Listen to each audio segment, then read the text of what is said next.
Good morning students, welcome to 11th standard economics. Okay, so நம்ம இப்போ எந்த lesson discuss பண்ணிட்டு இருக்கோம்? 10th lesson rural economics. Okay, so last classல நம்ம என்னமா பார்த்தோம்? rural development. ஏன் வந்து இப்போ இருக்கிற modern worldல rural development அப்படிங்கிற concept very essential அப்படிங்கிறத last classல discuss பண்ணிட்டு இருந்தோம். சரியா? So need for rural development பார்த்தோம். அதுக்கப்புறம் what are the problem faces in rural economy? rural areaல என்னென்ன type of problems வந்து like agriculture related, economic related, administrative related, leadership related இந்த மாதிரி different problems வந்து arise ஆகுது அப்படிங்கிறத நம்ம டிஸ்கஸ் பண்ணோம். சரியா? அடுத்தது rural industries. Okay, so in rural ஏரியாஸில் வில்லேஜில் என்னென்ன டைப்ஸ் ஆஃப் இண்டஸ்ட்ரீஸ் இருக்குது, அங்கே இருக்கக்கூடிய ஃபேஸ் பண்ணக்கூடிய இம்பார்ட்டன்ட் ப்ராப்ளம்ஸ் என்னென்ன, அதை கண்ட்ரோல் பண்ணுறதுக்கு கவர்மெண்ட் என்னென்ன ரெமடியல் மெசேஜ் எடுத்திருக்காங்க அப்படிங்கிறத இப்போ இன்னைக்கு கிளாஸில் நம்ம டிஸ்கஸ் பண்ண போகிறோம். சரியா? ஸோ பாருங்கள், first one rural industries. Okay, so rural industries encompass all industries which are run by rural people in rural areas. Okay, so rural industries na என்ன type of industries அங்க இருக்கிற peopleால rural peopleனால rural areasல செய்யறாங்களோ those type of industries we described as the rural industries. Okay, so these industries are based primarily on the utilization of locally available raw materials, skills and small amount of capital. சரியா? அப்ப rural industries அப்படினா அதோட nature எப்படி இருக்கும் அப்படின்னு பார்த்தீங்கன்னா, என்னென்ன factors எல்லாம் வச்சு இந்த இண்டஸ்ட்ரீஸ் வந்து ரூரல் இண்டஸ்ட்ரீஸ் அப்படின்னு நம்ம டிசைன் பண்ணுவோம் அப்படின்னா, லோக்கலில் கிடைக்கக்கூடிய ஓகே அந்த பர்டிகுலர் ஏரியாவில் இருக்கக்கூடிய ரா மெட்டீரியல்ஸில் யூஸ் பண்ணி they can produce the commodities. That is a first point. And then அங்கே இருக்கக்கூடிய பீப்புள் ஓகே எம்ப்ளாய்மெண்ட் பர்பஸுக்கு அந்த சரௌண்டிங்கில் இருக்கக்கூடிய ரூரல் ஏரியாவில் இருக்கக்கூடிய அந்த பர்டிகுலர் வில்லேஜில் இருக்கக்கூடிய பீப்புளையே அப்பாயிண்ட் பண்ணணும். அண்ட் தென் கேபிட்டல் இன்வெஸ்ட்மெண்ட் பார்த்தீங்கன்னா only small amount of capital. சரியா? ஸோ இந்த ஃபீச்சர்ஸ் எல்லாம் இருந்தது அப்படின்னா that is we described as the rural industries. என்னென்ன இருக்கணுமா? லோக்கலி அவைலபிள் ரா மெட்டீரியல்ஸை ஃபுல்லாக நம்ம யூட்டிலைஸ் பண்ணியிருக்கணும். அங்கே இருக்கக்கூடிய லேபர் ஸ்கில்ஸை நம்ம இந்த இண்டஸ்ட்ரீஸில் யூஸ் பண்ணியிருக்கணும். அண்ட் தென் அங்கே போடக்கூடிய கேபிட்டல் அந்த பர்டிகுலர் டைப் ஆஃப் இண்டஸ்ட்ரீஸில் நம்ம போடக்கூடிய கேபிட்டல் என்ன கேபிட்டல் இன்வெஸ்ட்மெண்ட்டாக இருக்கணும் அப்படின்னா only small amount of capital. இந்த ஃபீச்சர்ஸ் எல்லாம் இருந்தது அப்படின்னா those type of industries we described as the rural industries. Okay, so the rural industries can be broadly classified into cottage industry, village industries, small industry, tiny industries and agro based industries. Okay, இதில் இப்போ ஒன்றா பிரீஃபாக பார்க்க போகிறோம். First thing, what you mean by cottage industries? Cottage industries அப்படின்னா என்னம்மா? அதாவது agriculture okay and then அந்த பர்டிகுலர் டைப் ஆஃப் இண்டஸ்ட்ரீஸை டிபெண்ட் பண்ணி இருந்து cottage industries are generally associated with agriculture and provide both part time and full time jobs in rural areas. Okay, maximum cottage industries எல்லாமே எப்படி இருக்கும் அப்படின்னா agro paste இண்டஸ்ட்ரீஸாக இருக்கும். அந்த சரௌண்டிங்கில் இருக்கக்கூடிய பீப்புளுக்கு என்ன டைப் ஆஃப் எம்ப்ளாய்மெண்ட் போத் அது பார்ட் டைமாக இருக்கலாம், அதர்வைஸ் ஃபுல் டைம் எம்ப்ளாய்மெண்ட்டை ப்ரொவைட் பண்ணுச்சு அப்படின்னா தோஸ் டைப் ஆஃப் இண்டஸ்ட்ரீஸ் நம்ம என்னென்னு சொல்லுவோம்? Cottage industries. ஓகேவா? தமிழில் குடிசை தொழில்கள் அப்படின்னு சொல்லுவாங்க இல்லையா, அந்த மாதிரி இண்டஸ்ட்ரீஸ். ஓகே, ஸோ அதோட மெயின் இம்பார்ட்டன்ட் கேரக்டரிஸ்டிக்ஸ் என்ன அப்படின்னு பார்த்தீங்கன்னா, கண்டிப்பாக இதெல்லாம் இன்டீரியரில் போன வருஷம் பப்ளிக் கொஸ்டினில் கேட்டிருந்தாங்க தங்கம். ஸோ அதனால் கொஞ்சம் நல்லா நோட் பண்ணிக்கோங்க. ஓகே, அப்போ these industries are carried out by artisans in their own homes at their own risk and for their own benefit. So artisans may combine this work with another regular job. Okay, so artisan அப்படின்னா ஆர்டிசன்னா யாருமா? கைவினை பொருட்கள் செய்கிறவங்க அப்படின்னு சொல்லுவோம் இல்லையா. So அந்த மாதிரி பீப்புள் ஓகே அவங்க ஹோம்லேயே அவங்க வீட்லேயே அவங்களோட ஓன் ரிஸ்க்லேயே அவங்களோட ஓன் பெனிஃபிட்டுக்காக அவங்களோட லைஃப்பை என்னது லீட் பண்ணுறதுக்கு, ஸ்டாண்டர்ட் ஆஃப் லிவிங் இம்ப்ரூவ் பண்ணுறதுக்கு, அதர்வைஸ் எசென்ஷியல் நீட்ஸை ஃபுல்ஃபில் பண்ணுறதுக்கு இந்த மாதிரி பர்பஸுக்காக இண்டஸ்ட்ரீஸ் ஸ்டார்ட் பண்ணாங்க அப்படின்னா தோஸ் டைப் ஆஃப் இண்டஸ்ட்ரீஸ் நம்ம என்னென்னு சொல்லுவோம்? காட்டேஜ் இண்டஸ்ட்ரீஸ்ன்னு சொல்லுவோம். சரியா?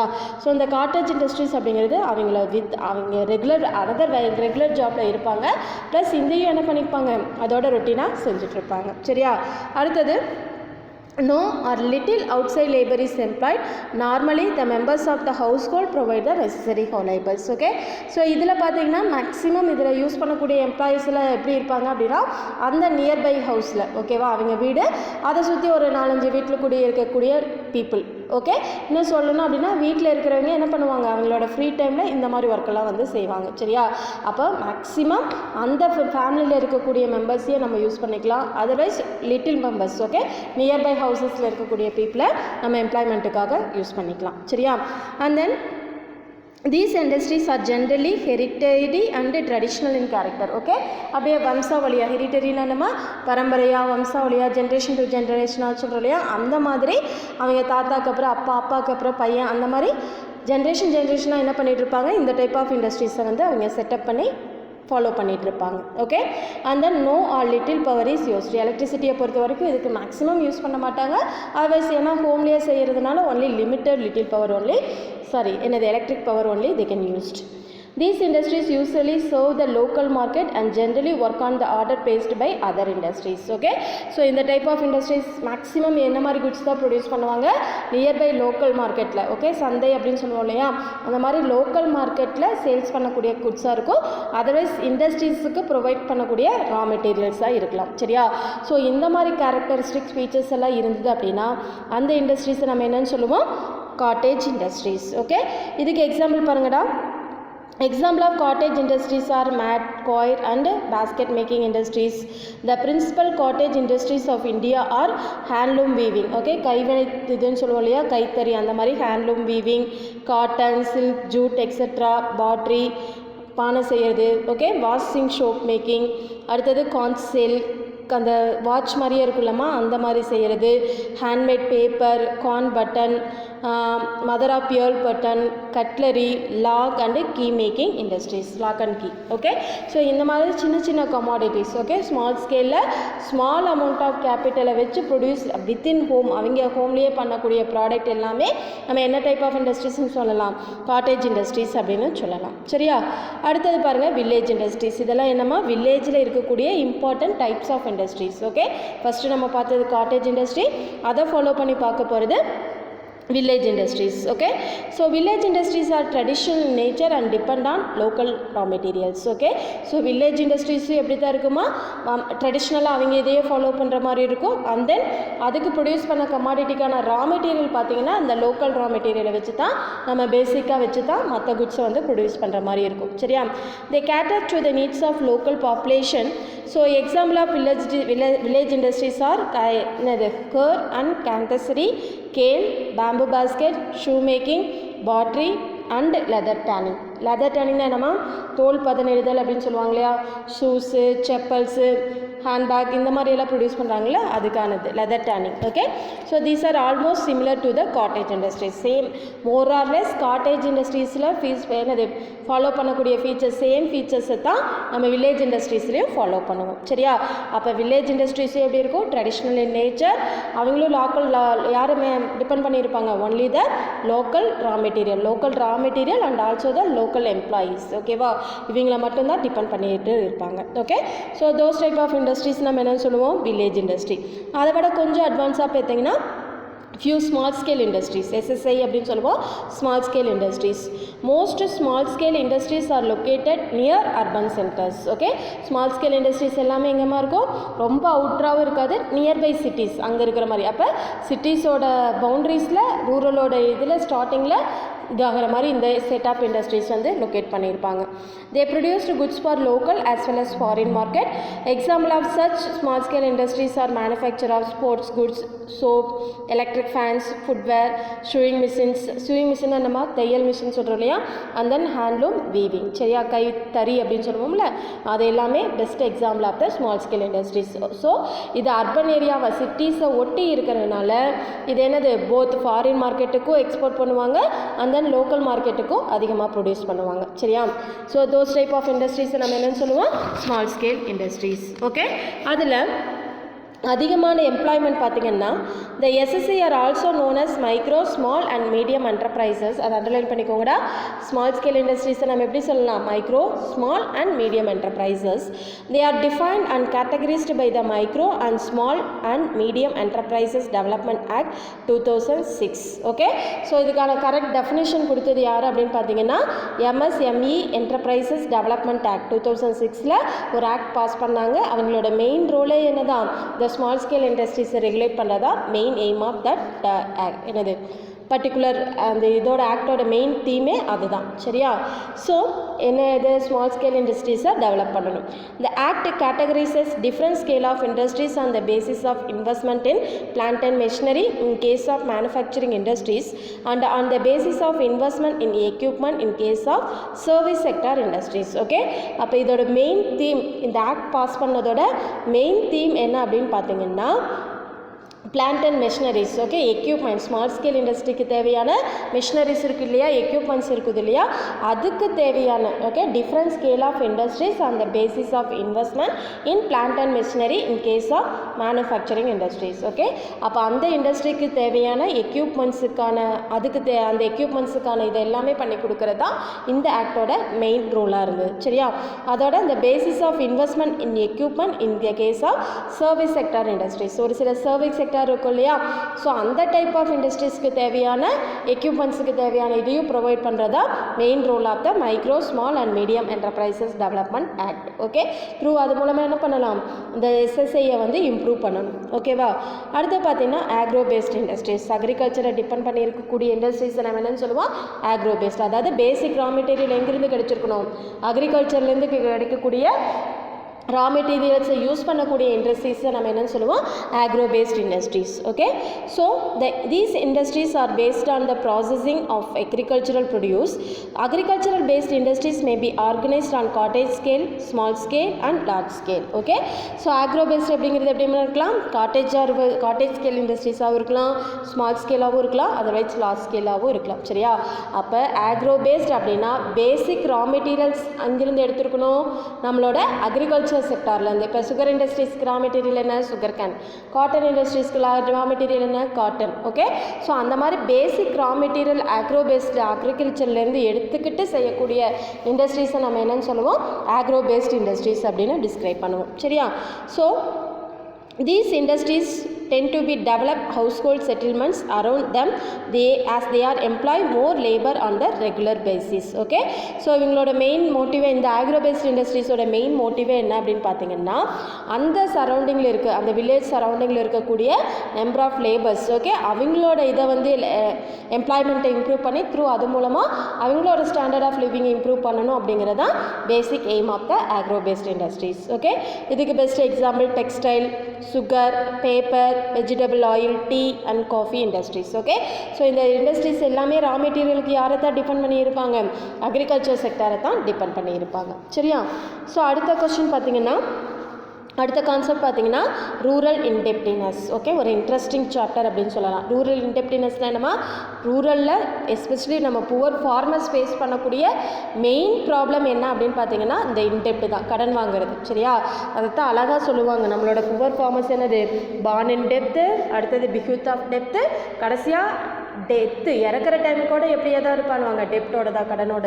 பிறக்கிறப்ப இருந்து வாழ்கிறது ப்ளஸ் விட்டுட்டு போகிறது பிஹ்யூத், எல்லாமே பார்த்தீங்கன்னா டெப்ட், கடன்லேயே இருப்பாங்க. சரியா? அதனால தான் மெஜாரிட்டி ஆஃப் த ஃபார்மர்ஸ் என்ன பண்ணுறாங்க, இப்போது சூசைட் அட்டென்ட் பண்ணுறாங்க அப்படின்னு நம்ம ரீசெண்ட் டைமில் பார்த்தோம் இல்லையா, அதுக்கு மெயின் ரீசனே இது தான். சரியா? ஸோ என்ன பர்பஸுக்காக அவங்க கடன் வாங்குறாங்க, அந்த கடன் ஏன்னா லேண்ட்லார்ட்ஸ் கிட்ட, ஓகேவா, அந்த ஃபார்முலா இல்லாமல் லேண்ட்லார்ட்ஸ் கிட்ட வாங்குறதுனால அதுக்கான இன்ட்ரெஸ்ட் ரேட் அவங்க எப்படி ஃபிக்ஸ் பண்ணிடுறாங்க, ஹை ரேட் ஆஃப் இன்ட்ரெஸ்ட்டாக ஃபிக்ஸ் பண்ணுறதுனால வட்டி கட்டியே அவங்களோட இது ஃபுல்லாகவே என்ன ஆயிடுது, இன்க்ரீஸ் ஆயிடுது. சரியா? அதை தான் நம்ம என்னென்னு சொல்லுவோம், ரூரல் இன்டெப்டினஸ். ஓகே, அதனால் என்னென்ன ப்ராப்ளம் ஃபேஸ் பண்ணுறாங்க, அதை கண்ட்ரோல் பண்ணுறதுக்கு நம்ம என்னென்ன ஸ்டெப்ஸ் எடுத்திருக்காங்க, ரெமடியல் மெஷர்ஸ் எடுத்திருக்காங்க அப்படிங்கிறத இப்போ ப்ரீஃபாக நம்ம பார்க்க போகிறோம். சரியா? ஃபர்ஸ்ட் ஒன் பாரு, rural இன்டெப்டினஸ். Rural indebtedness refers to the situation of the rural people unable to repay the loan accumulated over a period of time. சரியா? இப்போ ஃபார் எக்ஸாம்பிள் ஒரு 6 மாதத்தில் 6 மந்தில் திருப்பி கொடுக்குறேன்னு கடன் வாங்கியிருப்பாங்க. பட் அந்த வித்தின் 6 மந்த்துக்குள்ளே திருப்பி கொடுக்காத சுச்சுவேஷனில், கொடுக்க முடியாத சுச்சுவேஷனில் அதோட இன்ட்ரெஸ்ட் ரேட் என்ன ஆகிட்டே இருக்கும், இன்க்ரீஸ் ஆகிக்கிட்டே இருக்கும். ஸோ அந்த ரீபே பண்ண முடியாத, not able to repay the loan. Okay, அவங்களால அந்த வாங்கின கடனை திருப்பி செலுத்த முடியாத சுச்சுவேஷனை தான் நம்ம என்னென்னு சொல்லுவோம், rural indebtedness. Okay, so existence of rural indebtedness indicates the weak financial infrastructure of our country in reaching the needy farmers, landless people and the agricultural labourers. Okay, so இந்த ப்ராப்ளம் சரியா? இந்த ரூரல் இன்டெப்டினஸ் அப்படிங்கிற இந்த problem பார்த்தீங்கன்னா it creates a many economical problem இந்த கண்ட்ரிஸோட எக்கனாமிக்கலில் பார்த்தீங்கன்னா அதோட இம்பேக்ட் வந்து ரொம்ப அதிகமாக இருக்கும். அப்போ டோட்டல் ஃபினான்ஷியல் இன்ஃப்ராஸ்ட்ரக்சரே என்னாகும், வீக் ஆகுது. அண்ட் தென் அதனால் புவர் ஃபார்மர்ஸ்க்கு என்ன ஆகுறாங்க, லேண்ட்லெஸ் பீப்புளாகவும் அக்ரிகல்ச்சரையே டிபெண்ட் பண்ணிட்டு இருக்கக்கூடிய பீப்புள் இவங்கெல்லாம் தான் அதிகமாக வந்து இதனால் சஃபர் ஆகுறாங்க. சரியா? ஏன் அதுக்கான ரீசன் பாருங்கள். த farmers borrow the loan for various purposes like agricultural operations, supporting the family in the lean season, or purchase of equipments in the recent year, expenses on celebrations, liquor consumption and medicines goes on increasing without any limit. So due to the lower income, the villagers are not unable to repay the loans or paying the pending interest on the principal amount. Okay, so அந்த ஒரு அழகான இந்த பிக்சர்லேயே என்ன பண்ணியிருக்காங்க, இந்த சிச்சுவேஷனை வந்து அழகாக describe பண்ணியிருக்காங்க. சரியா? ஏன்னா நம்ம இந்தியாவை பொறுத்த வரைக்கும் ஸ்டில் நவ் இப்போவும் நம்ம எதையே டிபெண்ட் பண்ணிகிட்ருக்கோம், அக்ரிகல்ச்சருக்கு ஃபுல் அண்ட் ஃபுல் பார்த்திங்கன்னா மான்சூன் சீசனை மட்டும்தான் டிபெண்ட் பண்ணிகிட்ருக்கோம். சரியா? ஆனால் நம்ம இந்தியாவை பொறுத்த வரைக்கும் மான்சூன் என்ன, கேம்பிள் ஆஃப் மான்சூன். ஓகே, வர வேண்டிய டைமில் கரெக்டாக வராது, அதை தான் கேம்பிள் ஆஃப் மான்சூன் அப்படின்னு சொல்லுவோம். சரியா? அப்போ அந்த ரெயின் ஃபெட்டியை ஃபுல் அண்ட் ஃபுல் நம்பிட்டு இரிகேஷன் ஃபெசிலிட்டிஸ் ப்ராப்பராக புவர் ஃபார்மர்ஸ்க்கு கிடைக்காதனால they can faces many problem. சரியா? ஸோ அதனால் என்ன பண்ணுறாங்க, they can borrow from மணி யார்கிட்ட, லேண்ட்லாஸ் மணி லெண்டாஸ் கிட்ட இருந்து என்னென்ன பர்பஸுக்காக, அக்ரிகல்ச்சர் ஆக்டிவிட்டீஸ்க்காக. லிங்க் சீசன் என்னமா, off season. Okay, throughout year ஃபுல்லாக அக்ரிகல்ச்சரில் ஒர்க் இருக்காது, ஒரு 6 மாதம் வேலை இருந்தது அப்படின்னா ரிமைனிங் 6 மந்த்தையும் அவங்க என்ன பண்ணணும், அதை லீட் பண்ணணும். அப்போ அந்த டைமை லீட் பண்ணுறதுக்காக they can borrow money from others. Okay, purchase of equipments. இப்போ பார்த்தீங்கன்னா அக்ரிகல்ச்சருக்கும் நமக்கு என்ன தேவைப்படுது, நிறையா எக்யூப்மெண்ட்ஸ் வந்து தேவைப்படுது. சரியா? ஸோ அந்த மாதிரி சுச்சுவேஷனில் அந்த பர்பஸுக்காக நம்ம வாங்குகிறோம். எக்ஸ்பென்சஸ் ஆன் செலிப்ரேஷன், நம்மளோட ட்ரெடிஷ்னல் நம்ம கல்ச்சர் பார்த்திங்கன்னா எல்லா செலிப்ரேஷன்ஸையும் ஃபாலோ பண்ணுவாங்க. சரியா? ஸோ அந்த மாதிரி செலிப்ரேஷனுக்கான எக்ஸ்பென்சஸாவோ, இன்னொன்று பார்த்திங்கன்னா புவர் பீப்புள் எல்லாமே என்ன பண்ணுவாங்க, லிக்வர் கன்சப்ஷன். ஓகே, அந்த வீக் ஃபுல்லாக ஒர்க் பண்ணுவாங்க, அந்த வார சம்பளம் வாங்கினோன்னே போய் என்ன பண்ணிட்டு வந்துடுவாங்க, அந்த ட்ரிங்க் பண்ணுறது. ஓகே, லிக்வர் கன்சப்ஷன், அதுக்காக அவங்களோட ஃபுல் வேஜஸ். அது பத்தாத சுச்சுவேஷனில் they can borrow from money lenders. Okay, so இந்த மாதிரி மெடிசன்ஸ். ஓகேவா, இந்த மாதிரி என்ன பண்ணிகிட்டே இருக்காங்க, அவங்களோட லிமிட்டை தாண்டி எக்ஸ்பென்சஸ் அதிகமாகிறப்ப அவங்க என்ன பண்ணுறாங்க, மணி வந்து பாரோ பண்ண ஆரம்பிக்கிறாங்க. சரியா? ஸோ இதுக்கு மெயின் ரீசன் என்ன, அவங்களோட இன்கம் ரொம்ப கம்மியாக இருக்கிறது. அப்போ வாங்கின கடனை திருப்பி கொடுக்க முடியாதனால அவங்க பிரின்சிபல் அமௌண்ட்லேருந்து என்ன ஆகிட்டே போகுது, வட்டி இன்க்ரீஸ் ஆகிக்கிட்டே போகுது. சரியா? அது சொல்லியிருக்காங்க பாரு இந்த சென்சஸில். According to the Government of India Social Economic and Caste Census SECC, அதோட ஃபுல் ஃபார்ம் என்னடா, Socio Economic and Caste Census 2015, around 73% of household in India are rural. Okay, nearly எவ்வளோ பர்சன்டேஜ்மா, 73. Of these 18.5% are scheduled caste household and 11% being to the scheduled tribe category. கண்ணா அதெல்லாமே underline பண்ணிக்கோங்கடா. So இந்த இதில் India's socio economic and caste சென்சஸில் டோட்டலாக 73% of the house hold எங்கே இருக்காங்க அப்படின்னு பார்த்தீங்கன்னா ரூரல் ஏரியாவில்.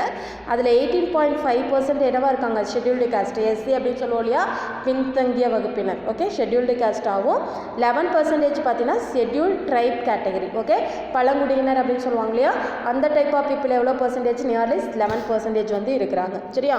So the data of the National Sample Survey Organization NSSO 2002 to 2003 reveals that only about 30% of the poor borrowers get credit from the formal bank.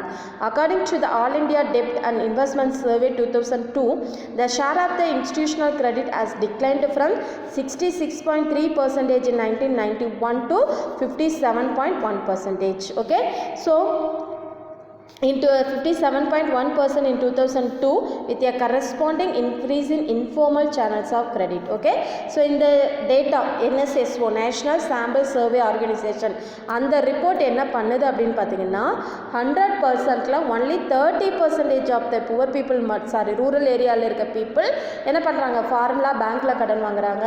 Remaining 70% of the people யார்கிட்ட தான் வாங்குறாங்க, இன்ஃபார்மல்னா என்னமா, மணி lenders கிட்ட, கடன் கொடுக்குறவங்க கிட்ட. Okay, landlords கிட்ட இந்த மாதிரி பர்சன் கிட்ட இன்ஃபார்மலாக தான் என்ன பண்ணுறாங்க கடன் வந்து அவங்களோட வீட்டு அடமான வச்சோ அதர்வைஸ் லேண்ட் அடமான வச்சோ இந்த மாதிரி பண்ணி தான் என்ன பண்ணுறாங்க they can borrow.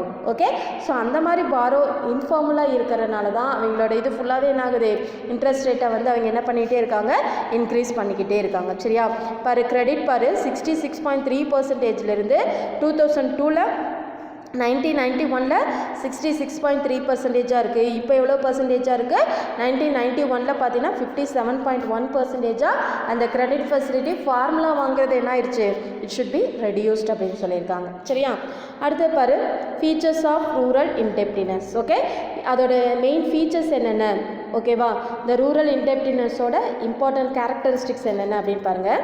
Nearly 3/4 of the rural families in the country are in dept.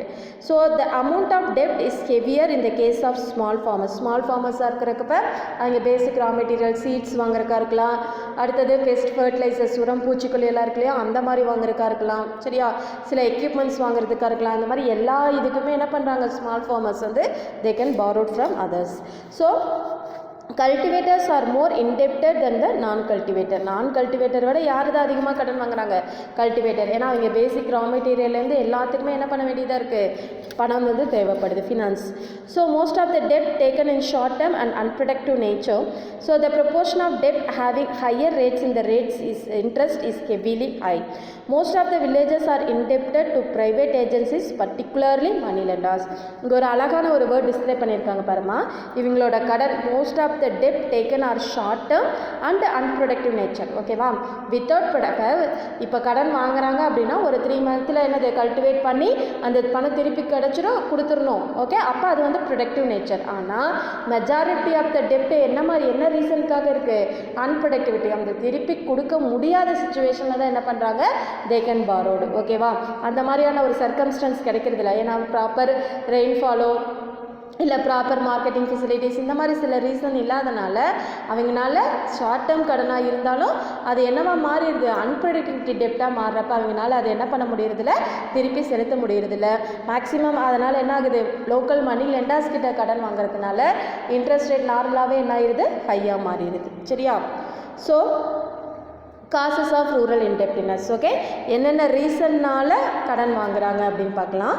First one பார்த்தீங்கன்னா பாவர்ட்டி ஆஃப் ஃபார்மர்ஸ். ஓகேவா, the vicious circle of poverty forces the farmers to borrow for consumption cultivation and celebrations. Okay, so thus poverty debt at high rate of interest hold the farmer in the grip of money lenders. Okay, so first reason என்ன ரீசனுக்காக வாங்குறாங்க அப்படின்னா நேச்சுரலாகவே அந்த people எப்படி தான் இருக்கிறாங்க poverty லைனில் தான் இருக்காங்க. சரியா, அந்த விசூவியஸ் கொடிய நச்சுத்தன்மை அந்த அளவுக்கு என்னவாக இருக்காங்க ரொம்ப புவர். அவங்களால எசென்ஷியல் நீட்ஸை கூட என்ன பண்ண முடியறதில்ல ஃபுல்ஃபில் பண்ண முடியறதில்ல. அப்போ அவங்களோட ஓன் கன்சப்ஷன் ஃபுட்டுக்காக ஓகே கிளாத்துக்காக இந்த மாதிரி பர்பஸுக்காக கல்டிவேஷனுக்காக செலிப்ரேஷனுக்காக இந்த மாதிரி பர்பஸுக்காக என்ன பண்ணுறாங்க பாரோ வாங்குறாங்க. யார்கிட்ட இருந்து மணி லெண்டர்ஸ் கிட்ட இருந்து. அப்போ அவங்களோட பிடி யார் கையில் வந்துடுது மணி லெண்டர்ஸோட கையில். ஓகேவா, அடுத்தது ஃபெயிலியர் ஆஃப் மான்சூன். நான் ஆல்ரெடி சொன்னலமா frequent failure of monsoon is the கர்ஸ்னு என்ன ஒரு சாபம். சரியா, ஏன்னா நம்மளோட மான்சூனு என்ன மான்சூன்னு சொல்லுவோம் கேம்பிள் ஆஃப் மான்சூன் அப்படின்னு. ஓகேவா,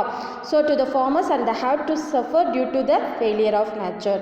therefore the farmer find to difficult to identify the good years to repay their டெப்ட். ஓகே, ஸோ இப்போ மழை வந்துடும் அப்போ மழை வந்துடும்னு எதிர்பார்த்து அவங்க பண்ணுறது கடைசியில் அது வராத டைமில் என்ன ஆயிடுது அப்படின்னா அந்த இது ஃபுல்லாகவே வேஸ்ட் ஆயிடுது. அப்போ ப்ராப்பர் டைமில் அவங்களால என்ன பண்ண முடியறதில்ல கல்டிவேட் பண்ணுற முடியறதில்ல. சரியா, அதனால் அந்த கடன் அவங்களால என்ன பண்ண முடியறதில்ல நாட் குட் டைம் வராமல் திருப்பி செலுத்த முடியாமையே போயிடுது. ஓகே, அடுத்து பார்த்தீங்கன்னா லிட்டிகேஷன் என்னம்மா சட்டப்பூர்வமாக எழுத்துப்பூர்வமாக. சரியா, ஃபார் எக்ஸாம்பிள் பக்கத்து தோட்டத்து இப்போ ஜென்ரேஷன் தாத்தா ரெண்டு பேர் இருப்பாங்களே ஒரு தாத்தா அவங்களோட பசங்க ஒரு 4-5 பேர் இருக்கிறாங்கப்ப அந்த சொத்து தகராறு. சரியா, அது பார்த்தீங்கன்னா அந்த கோர்ட்டில் கேஸ் போய் என்ன ஆயிடுது அந்த இது ஃபுல்லாகவே வேஸ்ட்டாக மாறிடுது. புரியுதா, பாரு due to the land disputes litigation இந்த court compels them to borrow heavily. Okay, அந்த கேஸுக்காக அவங்களுக்கு கிடைக்க வேண்டிய அமௌண்ட்டை விட கேஸ் போட்டு அவங்களுக்கு கிடைக்க வேண்டிய அமௌண்ட்டை விட அந்த கேஸுக்காக அவங்க செலவு பண்ணுற அமௌண்ட்டே என்ன ஆயிடுது ரொம்ப அதிகமாக ஆயிடுது. சரியா, அது தெரியாமல் பாரு being uneducated and ignorant they are catch in the litigation process and drive away their savings and resources. அந்த சொத்து வரும்னு அவங்க கேஸ் போட்டு அந்த சொத்து அழிஞ்சு போகிறது கூட யாருக்கு தெரியுறதில்ல, அந்த புவர் ஃபார்மர்ஸ்க்கு, அன்எஜுகேட்டட் அண்ட் இன்னசென்ட் இக்னோரண்ட் பர்சனுக்கு, அந்த புவர் ஃபார்மர்ஸ்க்கு என்ன தெரியுறதில்ல, அதோட இம்பேக்ட் வந்து தெரியுறதில்ல. சரியா? அப்போ அவங்களோட சொத்து, அசட்டு, வெல்த்து, ரிசோர்ஸஸ் எல்லாமே எதுக்கே பண்ணிடுறாங்க, கோர்ட்டுக்கே ஃபுல் அண்ட் ஃபுல் செலவு பண்ணிடுறாங்க. சரியா? Money lenders and high rate of interest. The rate of interest charged by the local money lenders is very high and the compounding of interest. Compounding interest என்னமா, கூட்டு வட்டின்னு சொல்லுவாங்க இல்லையா? Compounding of interest leads to the perpetuate indebtedness of the farmers. மறுபடியும் அவங்களுக்கு என்ன பண்ணிகிட்டே இருக்காங்க, high rate of money lenders அப்படின்னாலே பேங்கை விட பார்த்தீங்கன்னா they can fix the high rate of interest. ஓகேவா? அப்போ வட்டிக்கு வட்டி கூடுதலாக, காம்பவுண்டிங் வட்டி அப்படின்னு சொல்கிறாங்க இல்லையா, காம்பவுண்டிங் இன்ட்ரெஸ்ட் கூடுதல் வட்டி. அப்போ வட்டிக்கு வட்டி கட்டி அவங்களோட இனிஷியல் அமௌண்ட் என்ன பண்ண முடியறதில்ல, கட்ட முடியாததே போயிடுது. சரியா? So these are the main causes of rural independence. Are you clear தாங்க? ஸோ டுடேஸ் கிளாஸ், இன்னைக்கு கிளாஸ் நம்ம என்னென்ன பார்த்தோம், what you mean by rural industries. Rural இண்டஸ்ட்ரீஸ்னா என்ன, அதோட different types, cottage, village, small scale industry and agro based industries பார்த்தோம். அதுக்கப்புறம் பார்த்தீங்கன்னா ரூரல் இன்டெப்டினஸ்னால் என்ன, அதோட இம்பார்ட்டன்ட் ஃபீச்சர்ஸ் என்னென்ன, அது என்னென்ன ரீசன்ஸ்னால அரைஸ் ஆகுது அப்படிங்கிறத இன்றைக்கி கிளாஸில் பார்த்தோம். ஆர் யூ கிளியர் தாங்க? தேங்க்யூம்மா.